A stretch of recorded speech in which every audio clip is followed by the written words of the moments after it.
Commission అడిగినాం, కోర్టును కూడా ఆశ్రయిస్తా ఉన్నాం. కేవలం కంటి తుడుపు చర్యగా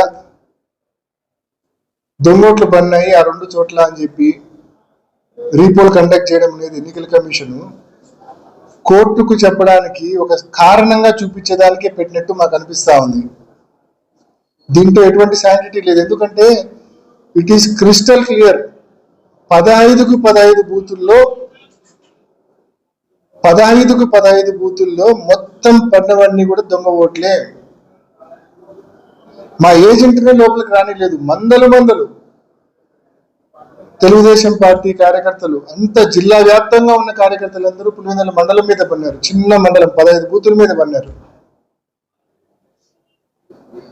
సో అన్ని బూతుల్లో ఈ మాదిరి దొంగోట్లు పడినప్పుడు నిన్న నలపరెడ్డిపల్లె ఎన్ని ఆధారాలతో సహా, ఎర్రిపల్లె ఎన్ని ఆధారాలతో సహా బయటకు వచ్చినాయి. ఎర్రిపల్లెలో ఈ కమలాపురంలో లేచింది, నలపరెడ్డిపల్లెలో జమ్మమడుగులు లేచింది, ఆధారాలతో సహా బయటకు వచ్చినాయి. ఇంత క్రిస్టల్ క్లియర్ గా ప్రూఫ్స్ ఉండగా మీరు కంటి తుడుపు చర్యగా కేవలం 2 బూతులతో పెడతా ఉన్నారంటే అసలు ఈ డ్రామా ఎందుకు మీరు చేస్తా ఉన్నారనే ప్రశ్నలు కూడా తలెత్తుతా ఉన్నాయి.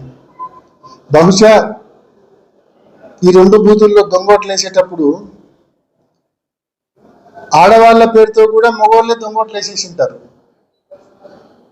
దాన్ని కవరప్ చేసుకోవడం కోసం ఈరోజు ఈ రీపోలింగ్ అనే డ్రామా ఏమన్నా తీసుకొచ్చారా? లేకుంటే వైఎస్ఆర్సీపీ కోర్టును ఆశ్రయిస్తామని చెప్పింది, కోర్టును ఆశ్రయిస్తే మనం చెప్పుకోవడానికి ఏదో ఒక కారణం ఉండాలి కదా అని చెప్పి ఈ రీపోలింగ్ డ్రామాకు తెరదీశారా?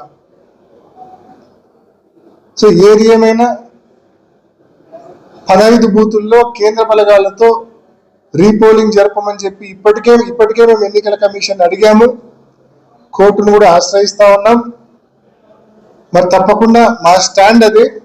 ఈ మాదిరి రీపోలింగ్ పేరుతో కేవలం 2 బూతుల్లో రీపోలింగ్ పేరుతో డ్రామాలకు మీ ట్రాప్లో మేము పడదలుచుకోలేదు. కాబట్టి ఈ ఎన్నికలు మీరు చెప్తున్న ఈ 2 బూతుల రీపోలింగ్లో మేము పాల్గొనదలుచుకోలేదు. మేము బహిష్కరిస్తా ఉన్నాం ఈ రీపోలింగ్ను.